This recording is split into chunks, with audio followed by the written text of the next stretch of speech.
ప్రభునందు ప్రియులైన మీకందరికీ యేసుక్రీస్తు ప్రభువారి నామంలో శుభవందనాలు తెలియజేస్తూ ఉన్నాం. ఎడారిలో సెలయేళ్ళు అనే దిన ధ్యానము కొరకై స్వాగతం. మే 15. ఉన్నతమైన మేఘములలో ప్రకాశించు ఎండ ఇప్పుడు కనబడకయున్నను. యోబు గ్రంథం 37వ అధ్యాయం 21వ వచనం.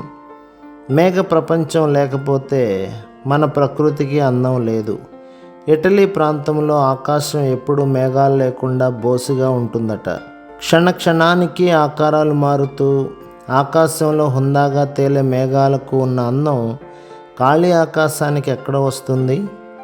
మేఘాలు లేకపోతే భూమంతా ఎప్పుడో ఎడారిగా మారి ఉండేది. మానవ జీవితంలో కూడా మేఘాలు ఉంటాయి. నీడనివ్వడానికి, సేద తీర్చడానికి, ఒక్కోసారి చీకటి కమ్మించడానికి అవి కూడుకుంటూ ఉంటాయి. తేజవంతమైన కాంతి లేని మేఘాలు ఉండవు. దేవుడే అన్నాడు, నా ధనస్సును మేఘాల్లో ఉంచాను.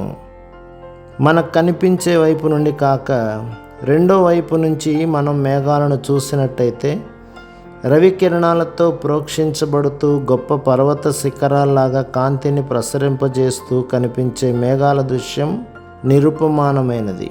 మనం ఎప్పుడూ వాటిని క్రింద నుంచే చూస్తాము.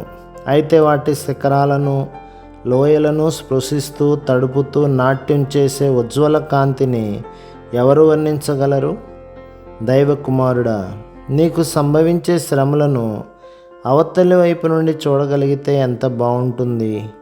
క్రింద నుండి ఎప్పుడూ చూస్తున్నావు.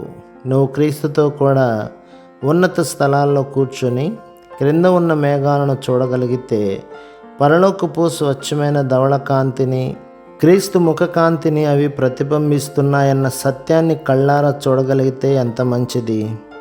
అవి నీ జీవితం పైన దీర్ఘమైన నీడల్ని సృష్టిస్తూ ఉన్నా నువ్వేమీ నిరుత్సాహపడవు.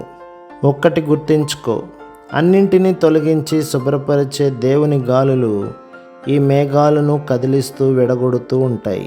ఉన్నట్టుండి గట్టిగా ఈ గాలివాన పట్టుకొని కోపంతో అటు ఇటు కొట్టింది ఎందుకో నా దారులైతే దేవునికి తెలుసు.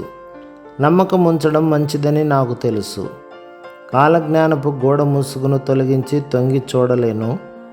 ఉదయము చీకటి ఏది పొంచి ఉందో గాని సదయునిపై నమ్మకం ఉంచాను.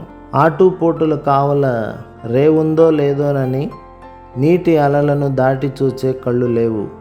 నాటికి నేటికి దేవుడు నా తోడని పాట పాడే నమ్మకం మాత్రం ఉంది. ప్రభు మిమ్మును, మీ కుటుంబమును, మీ సంఘమును దీవించి ఆశీర్వదించునుగాక. ఆమేన్.